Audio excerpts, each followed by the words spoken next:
What is the average value of the client that you're working with? Because you've got high tickets straight away. I would say the average is anywhere from 30 to 50,000. My very first month, I got 2 of my first clients. That was my biggest paid month, which was north of 100,000. What brought you up to the point of wanting to start your own agency and get out of the career? Because you obviously were in a decent career beforehand. You're not building something of your own. And I come from a family of business owners, and they all had their own construction business or this business or that business. So I just always knew that's the direction I wanted to go. So coming from your level of experience and then getting into the academy, what's been like the main benefit for you? You know what it really is, man?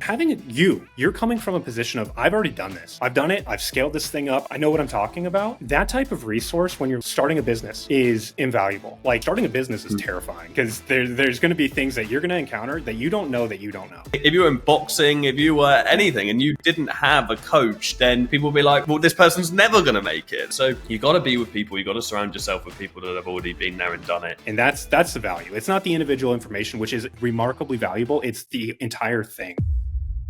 Just remind me with yourself, Brennan, I'm pretty sure you've had like a crazy level of scale, haven't you, in your agency?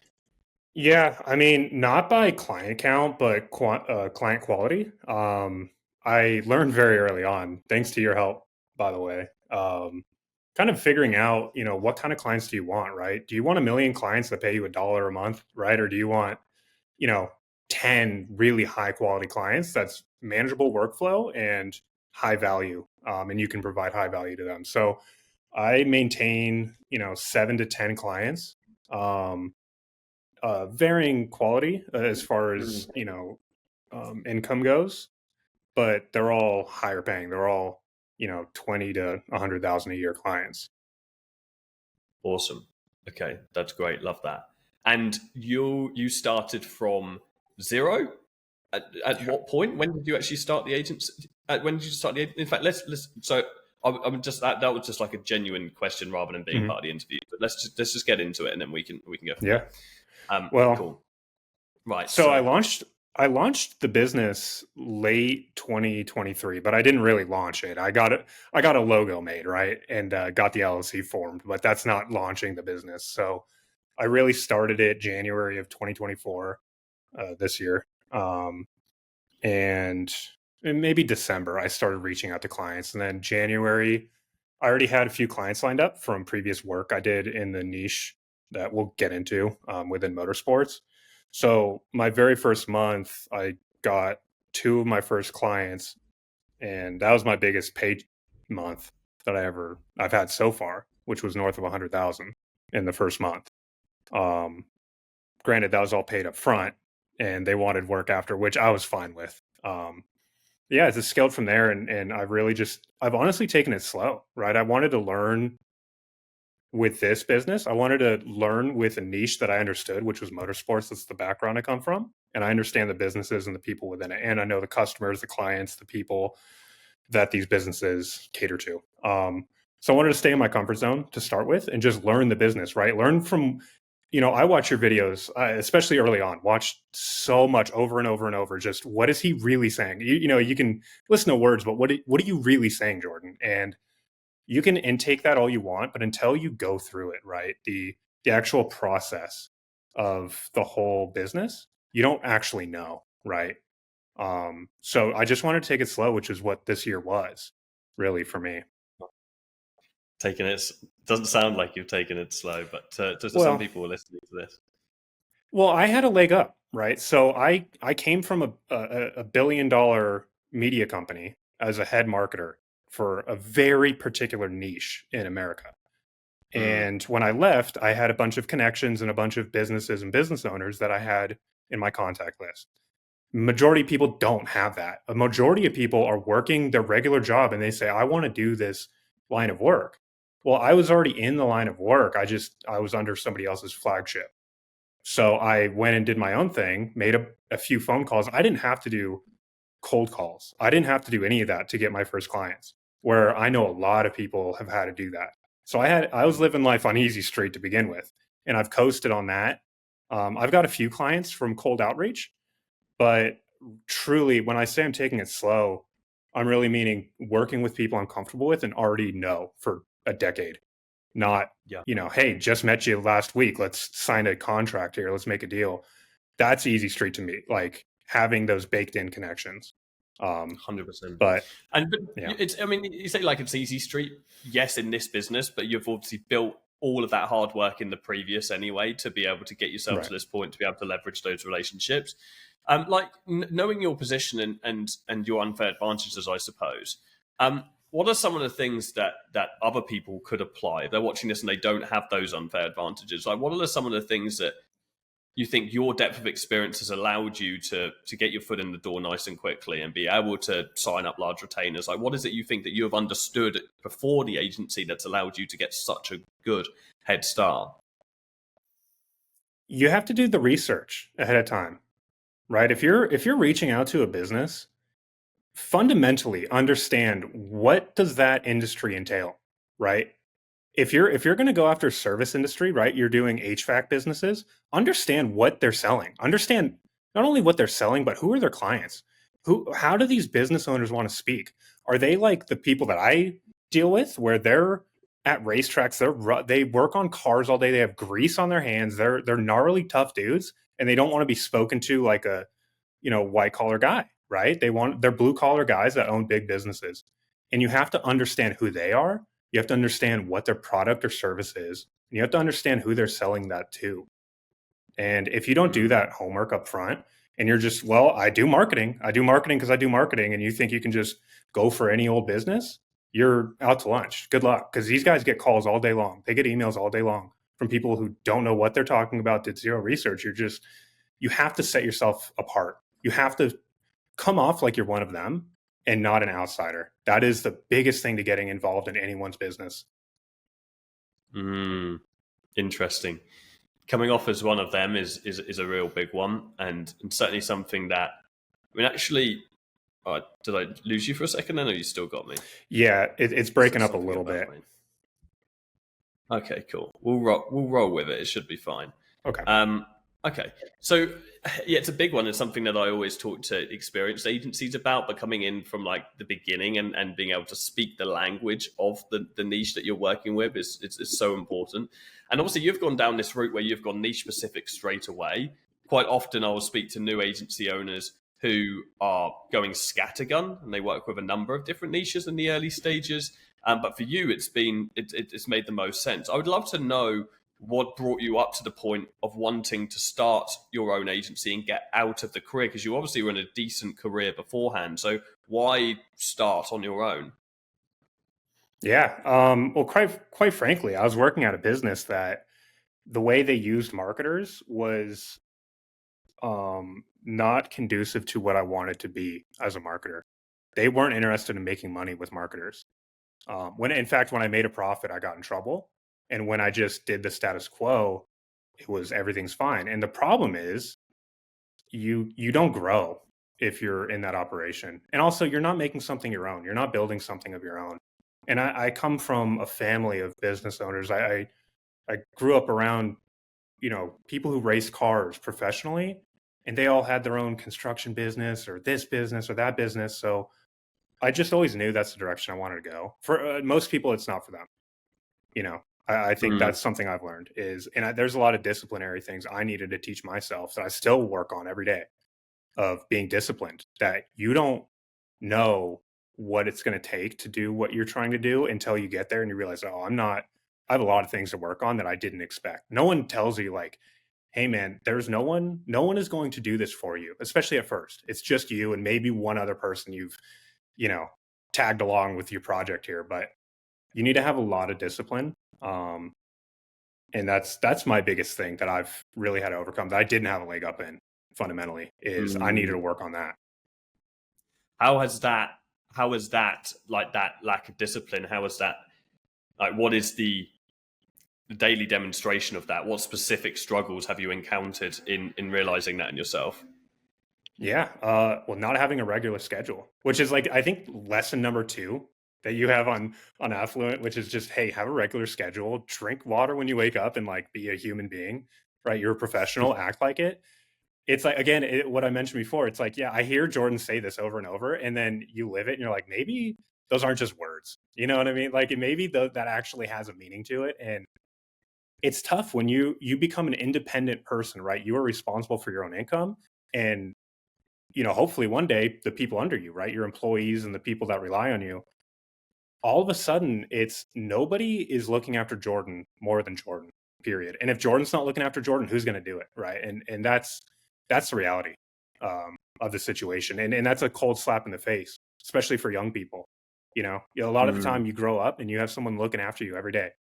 Some people aren't that lucky, but a lot of people are, and that is the cold reality of running a business. Is suddenly there's no safety net, man. There's no, hey, you got knocked down, we'll help you up. There's nobody looking after you. Like, so, you have friends and acquaintances, but you just have you, fundamentally. People probably overlook how, and I've never really considered this before. Well, in other contexts, yes, but how much of a routine a job gives you. Like you wake up and you've got that little rush before you go to work, and then you're there, and there's so much stuff to do because you're usually working for a relatively large company. And so your day is just spoken for, and then you get home and you just crash out and do whatever. So like you don't actually really truly consider what a great routine looks like until you're working for yourself, and you're like, oh shit, I've actually now got infinite amount of time, and it's such a difficult thing for many people to then use that time productively and not then just like kind of bask in the infinite hours that are upon us every single day. And that's a very tricky thing. But presumably for yourself, you signed up clients very, very quickly. So you kind of came straight into service delivery, and that's been taking up the majority. I'd love to know, probably more so from a selfish perspective, because I'm very interested in motorsport myself. My friends own a motorsport team. They're in British GP and race Aston Martins, Nice. and yeah, and they're now getting into F4. And I'd love to know what kind of businesses you're working with within that space and what you're actually doing for them. It's actually ironic because a couple of years ago, I was like, there's a big open market for an agency in the motorsport space. And it's something that I still kind of Yeah. think exists. So yeah, what are you doing Yeah. for these guys? What's the solution? What does that look like? Yeah, well, so this is the part where I had to figure it out, right? Is I did have contacts, but as I'm sure you're aware, you're familiar with motorsports, there's a million angles you can go with in motorsports, right? Mm. Um, I tried race teams, I tried businesses that sold components to race teams, I tried everything under the book within motorsports, apparel companies. I'm in the process of purchasing an apparel company because I liked what I saw, but I've landed on event marketing um, because there's a lot of volume. There's a lot of events obviously going on. It's easier to track. And there's an easy, when you're talking about large volume of individual conversions versus, having let's say a $10,000 budget for Facebook ads, and you're guessing you'll get 3 conversions, but it'll make them $30,000. It's a 40,000, right? It's a 400% return. The margin of error is so wide when you're selling a small volume of things, right? If I'm working for a company that's selling like a race car chassis or body kit, and it's going to cost them $5,000 per conversion. If for some reason that doesn't hit or the margins are off, missing one conversion is 33% miss versus missing one conversion for an event means nothing. It's margin of error, it's nothing. Mm. So there's certain dynamics there. Also, it's just harder to target a lot of individuals within motorsports, right? The more niche you go for a customer basis that you're trying to target, I'm sure, I mean, I'm speaking to the choir here, but like you know this, right? The more niche of a customer you're trying to put ads out in front of, the way more, first of all, way more expensive to target, way more tricky and difficult. You just fundamentally have to be a much better marketer, which you will get to in time. But again, it's like you have to pick the lowest hanging fruit first. So I started going down the road of event marketing. There's a lot more clients for me. Um, Tracking is easy because they're all moving to digital platforms, which when I started going down that road, I found online ticket providers that I liked and wanted to work with, got a cut every time I recommended them to a racing series or a racetrack. And so I get paid by the ticket company. Um, for getting this series to work with them to sell tickets to them. And then I make money from the series for helping them sell tickets, right? So it's find those double whammies, right? Merge two clients into one and hit it both ways, right? So that's one trick that I found. So that's the niche I've gone down. But it's a difficult industry. It really is. And there's a lot of esoterics involved. It's not a general business. It's not HVAC, it's not lawn mowing. You have to know everything about everything when you're talking to these people, because they sniff out phonies all day, right? It's like any sport, right? If you're talking to the people that are the highest level professionals in their field, they know if you don't know what you're talking about, right? So, but you're right. When you said that there's a lot of opportunity in motorsports, especially where I'm from, these people don't know anything about marketing for a business that no, and I don't mean that as a slight. I mean that as the industry is stuck in the early 90s of how they understand sponsorships, marketing, all of this stuff. And for an industry that is literally built on marketing, right? Always the joke is that you have all these logos on you. You look, crazy with all these logos. There's just advertising everywhere.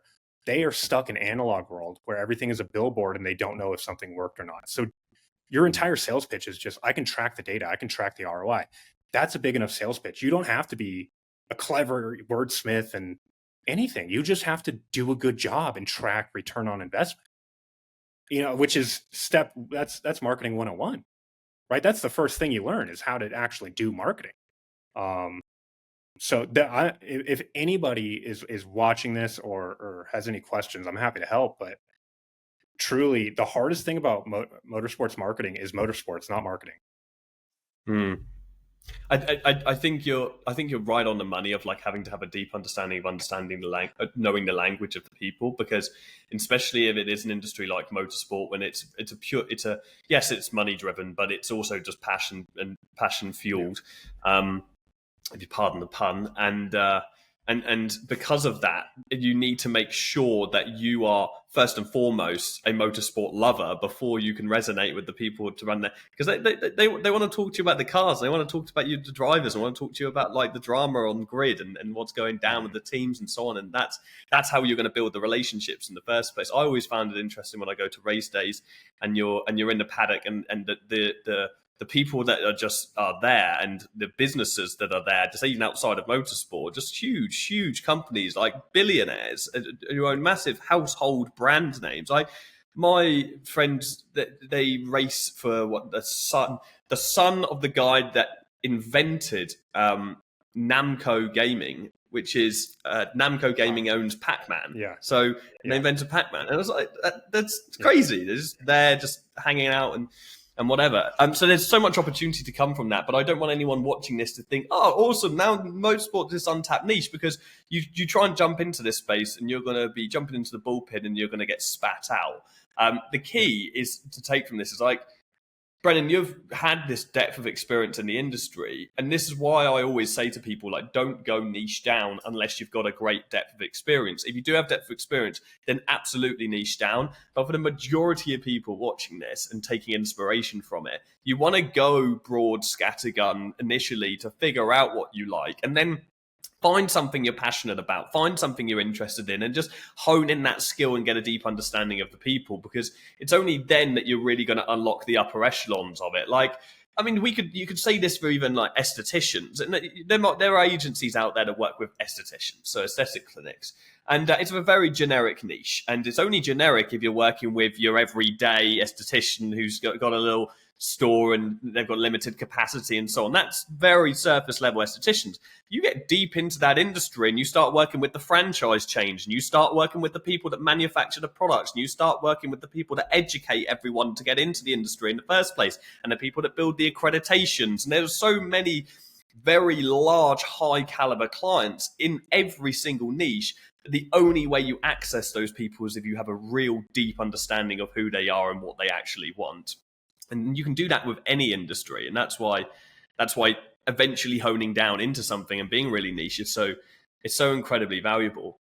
What is the average value of the client that you're working with? Because you've got high tickets straight away. So, like, what is the average client kind of worth to you, and for what period? Because you're signing them for a longer period than just a 30-day retainer, and by the sounds of things, you're charging up front for that. So, can you paint a picture of what that looks like from a financial perspective? Yeah. So I actually only have one client that I've ever been paid up front by, and it was for various reasons. But um, yeah, the average, I would say the average is anywhere from 30 to 50,000. Obviously, there's outliers, right? There's some clients where realistically, I just want to work with them. I think what they do is cool, and I might make 10 grand from them, and it's, I don't know, 10 hours of work every few months, right? It's not a big deal. Um, and then there's the outliers, right? And this comes with the territory of when, like you mentioned, right? There's big ticket companies involved in motorsports. There's a lot of money moving around, and if you just kind of get into the right circle, you can really capture some really high level businesses that honestly they've never had a quality marketing. And a lot of these businesses are moving away from in-house marketers. A lot of them are moving to agencies. It's a very common trend we're seeing, at least in the industries that I'm looking at and speaking with, which is a huge plus to everyone that's probably watching this, right?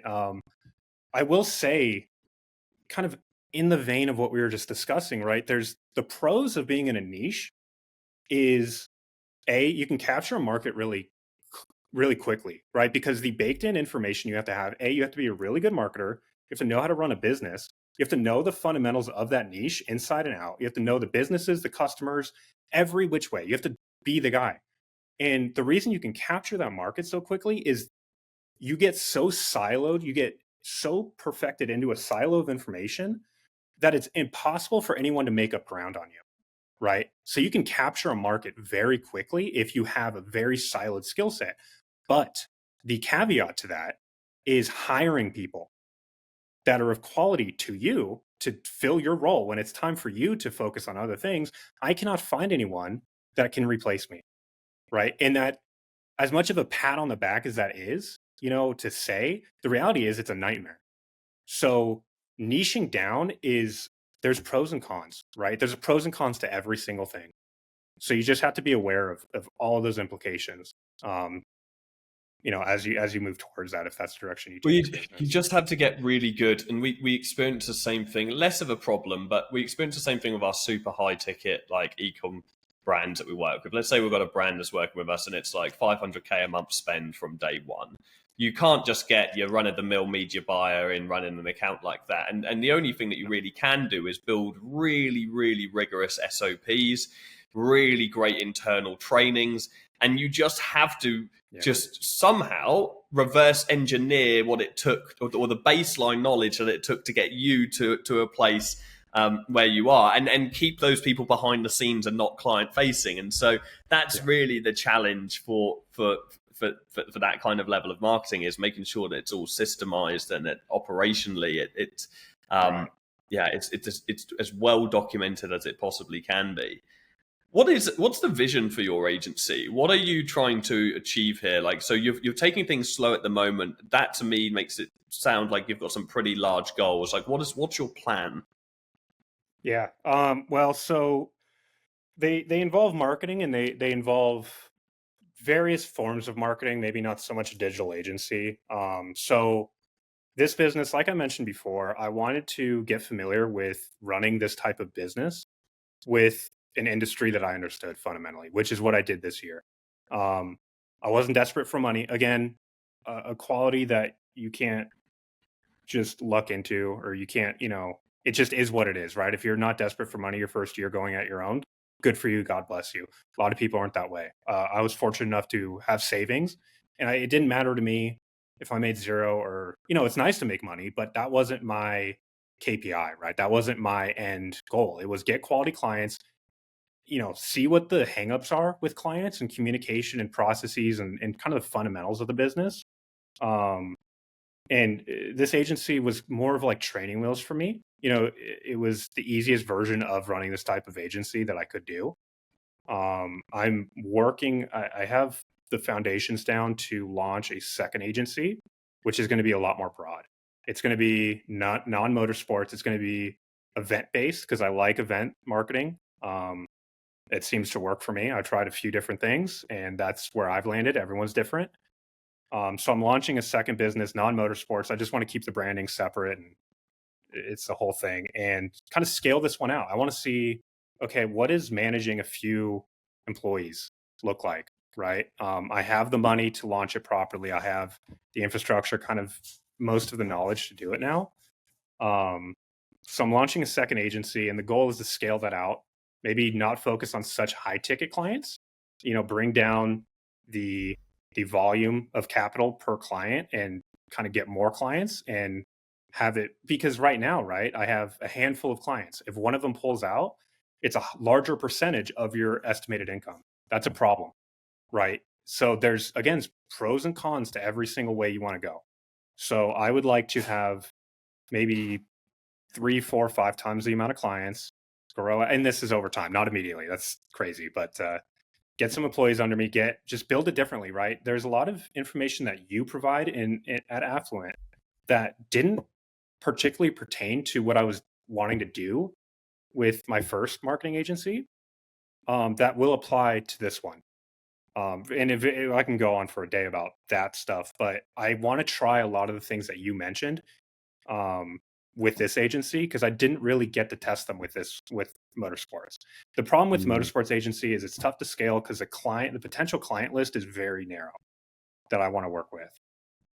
If I go broader, you can generate lists of thousands and thousands and thousands of leads and kind of go down the road of outreach, where what I do, most of my clients that I get in motorsports, I have a client, I say, hey, we've had a good relationship. Would you make a call to so-and-so who runs this business, recommend me, and maybe pass my info on? That's how I've gotten all my clients, is through word of mouth. I've done zero marketing, very little cold outreach, maybe 10 emails, a few phone calls here and there to people I don't know.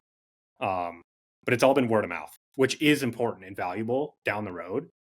But I want to try a business that's a little different than that, right? Kind of leverage some of the information that you've provided and see how that goes. So I want to try that and grow that out, get some employees under me. And I have other businesses I'm looking to get started down the road once, if I get some capital flowing in. Yeah, 100%. Awesome, man. I love that.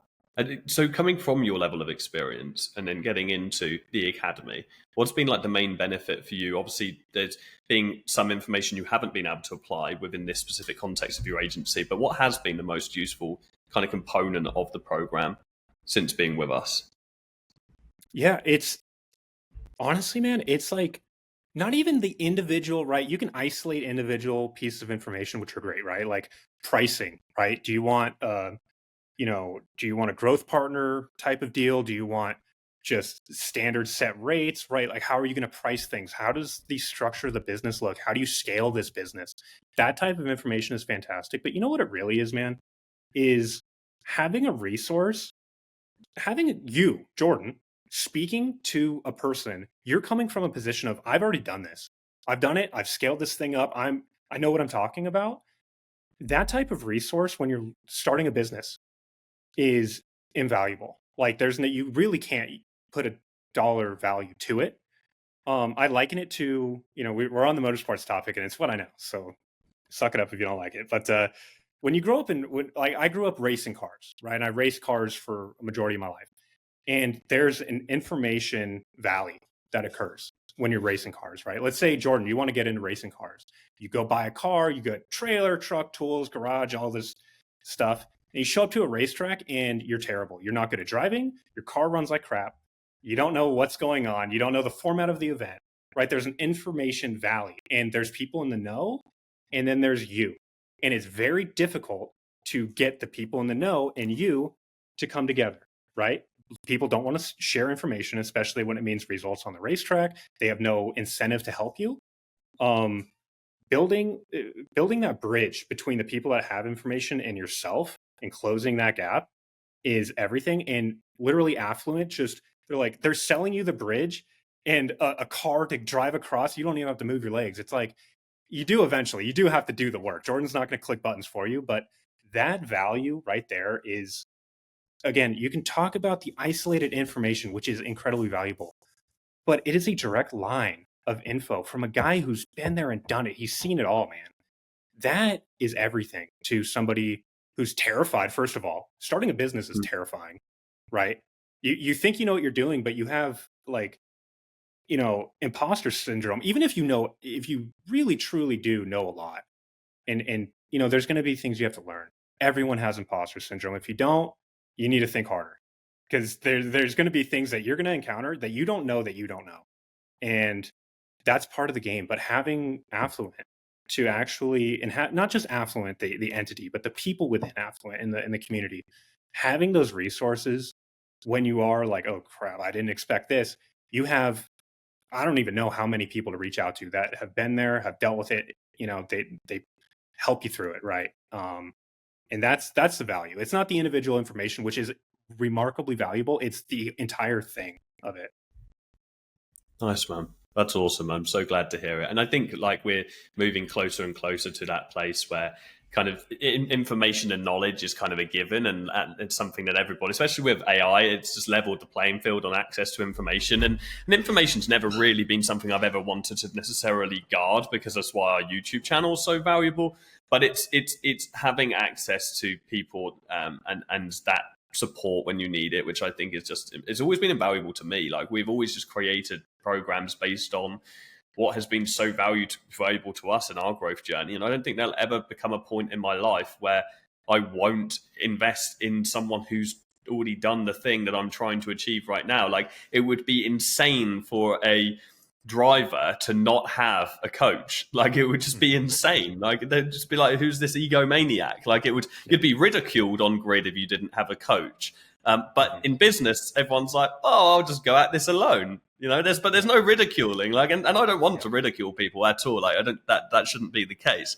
But it's just kind of strange how in other industries you would be, if you were in boxing, if you were anything and you didn't have a coach, then people will be like, what? Well, this person's never going to make it. They're never going to be a champion. And so you got to be with people. You got to surround yourself with people that have already been there and done it. Have you had many mentors in your bringing you up to the point that got you to where you are today, as far as like your knowledge of the industry is concerned? Are there any kind of standout relationships that you've had that aided you there? And was it in jobs, or did you go out there and find those relationships? Yeah, it varies, because when you're working in a business that's so intertwined, right? My niche, the industry I work in, I was a race car driver, I was a mechanic, I was a car owner, I was a cameraman, I was a video editor, I was a marketer. I had done everything in the industry. And, from the racing standpoint, I've had various mentors, right? Like, as you mentioned, driving coaches, but not even that. People that just, they sit you down when you get angry. You want to get in a fist fight, right? Competition is competition. You get angry. It's a very dangerous sport, and tempers flare. I was a Mm. I was a wily boy growing up racing, and having somebody just to grab your shoulder and say, "Hey, man, chill. It's not worth it. You're being really stupid. Think about it, and you'll be glad you did." Just little things like that. Just growing. It's not even business related, man. It's just being a young man. You need someone looking after you.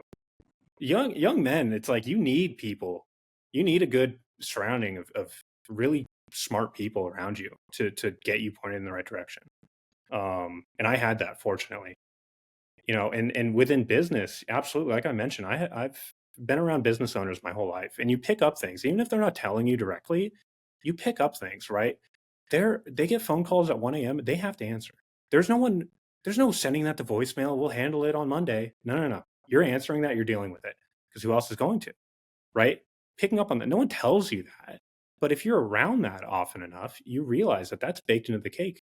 That's part of the game. If you want to, the grass is always greener. If you're working at a place that you're miserable at, like, I was, I'm sure most people have worked places that they weren't particularly happy with.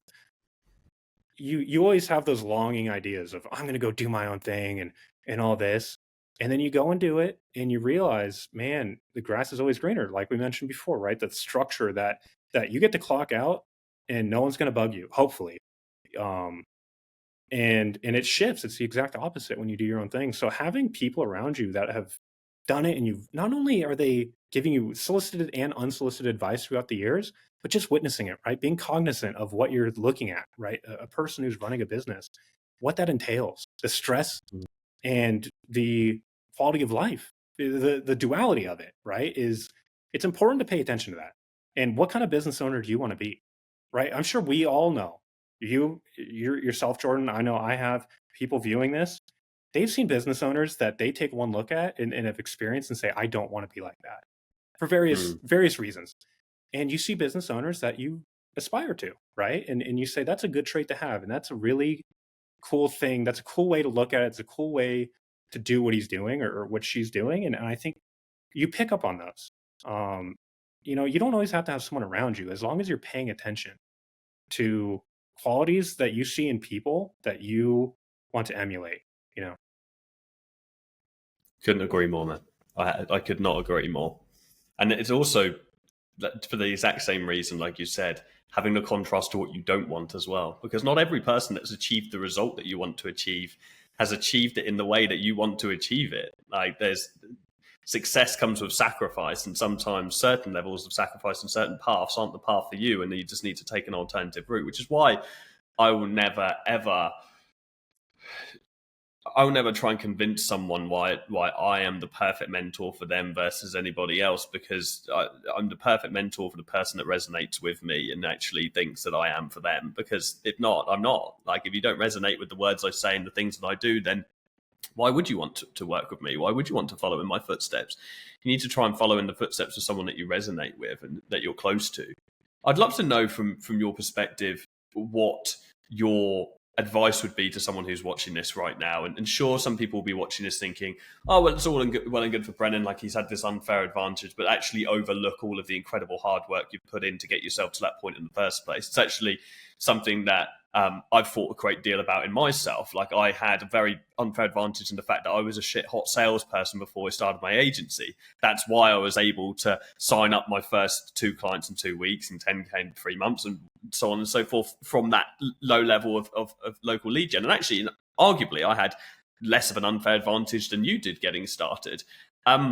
And I've always considered, does that make it hard for people to relate to me? Does it make it hard for people to understand, to say, oh, well, it's all right, Jordan was working in a sales job. But what I didn't see is that for 3-4 years, I was slaving away in that sales job. I was terrible in that sales job. I was struggling, just like yourself, probably not the best driver when you first started out, probably not the best end marketer and having a deep understanding, you're finding your way, not, whoa, this is just a crazy industry. But it's years of commitment that gets you to a certain point. What would you say to someone who's watching this right now who hasn't got that depth of experience yet, who doesn't have the knowledge, but they are at the catalyst point where they're like, I need to change, I want to start a business. They're watching this maybe because they're on the fence for joining the academy or not. Either way, they just want to start an agency. What would your advice be to someone starting from essentially zero? Yeah, well, the answer is honestly incredibly simple. My advantages are my advantages. I also have massive disadvantages, right? Jordan, yourself as well. Everybody does. Pay attention to what your advantages could be. Don't focus on what you don't have. Don't focus on, oh, I don't have $1 million to start a business. Yeah, you don't need it. It's great. Cool. Great. If you do, great. But most people don't. Focus on what you do have. Focus on your high quality skills and really dial those in. How do you make yourself better in what you're good at?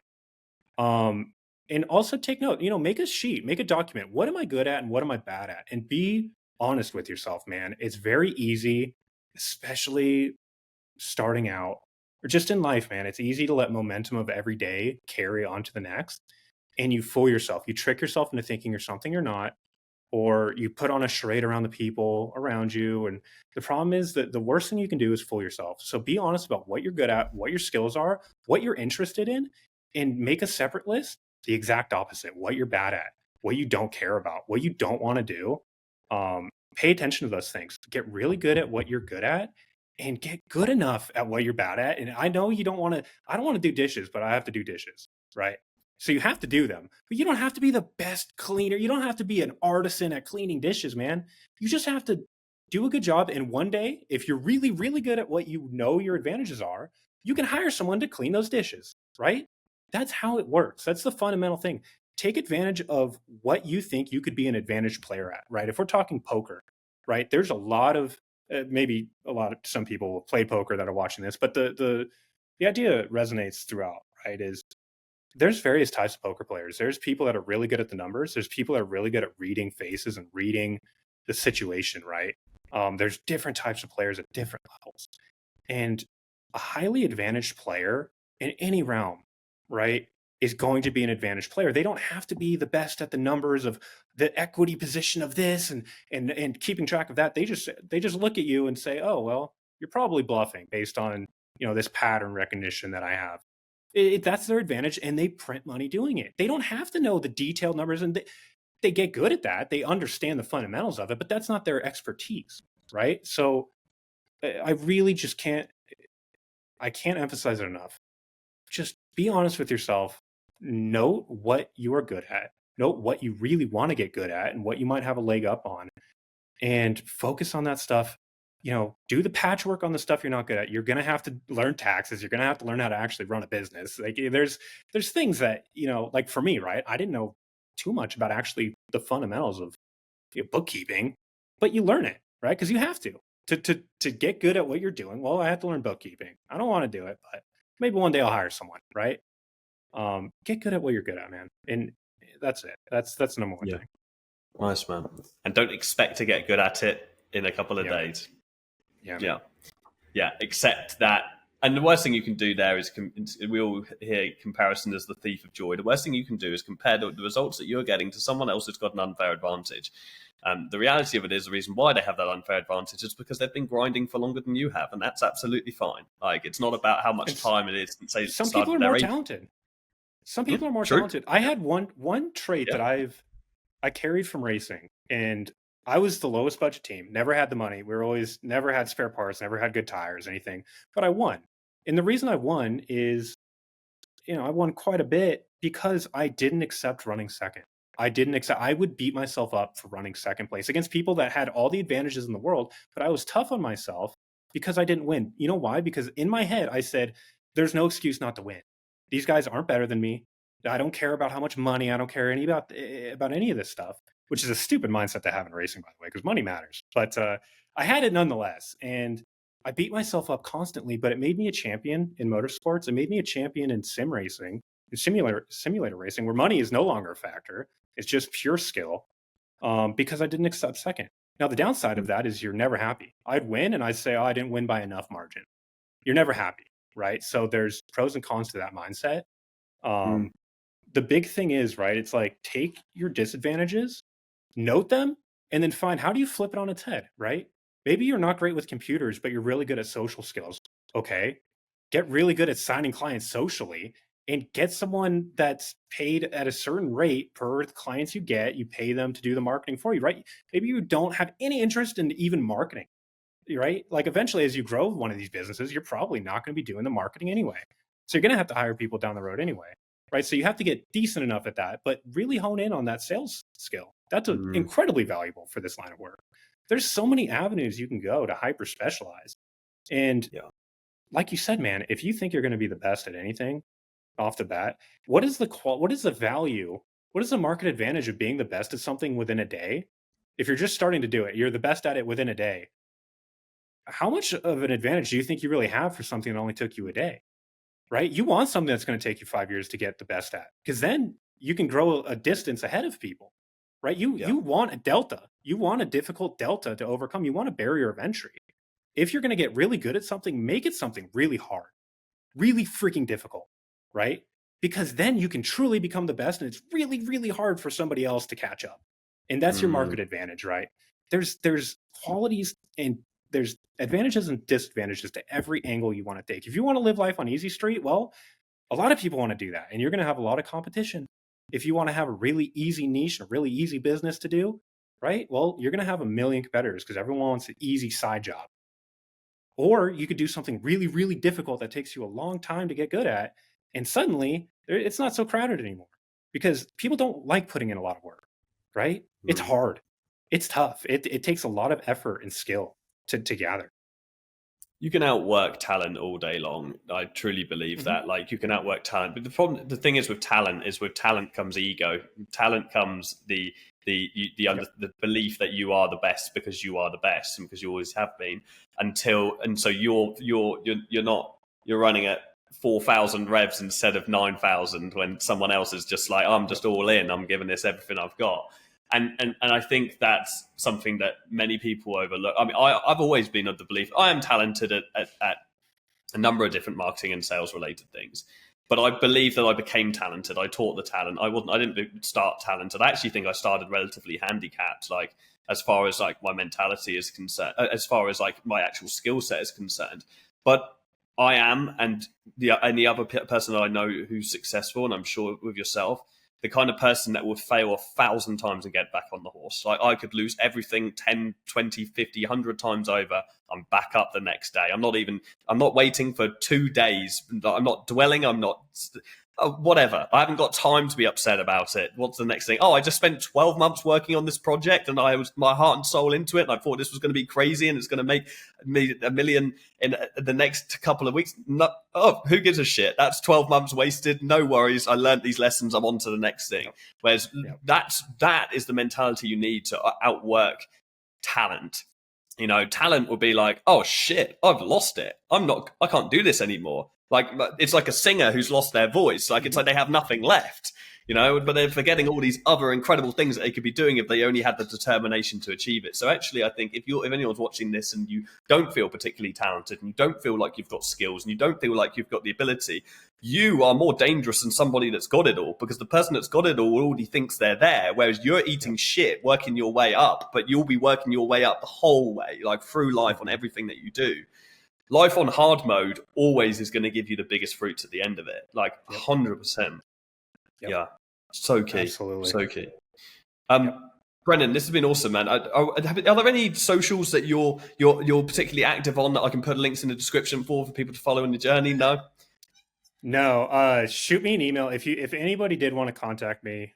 Reach out to me at brennan@reddrivermarketing.com. I'm not on social. I'm a very private person. It's actually first time my face is on the internet since I was racing cars. So, you're gonna regret a private guy. If after this video gets published, you get a ridiculous amount of emails, you're gonna have to send me a message and we can beep that email out. So if anyone's watching this and the email's beeped out, you'll know it's because Brendan had too many yourself. Shoot them over, dude. Send me some funny stuff. Awesome. Okay. Wicked. Pleasure, man. Thank you. Appreciate you, brother.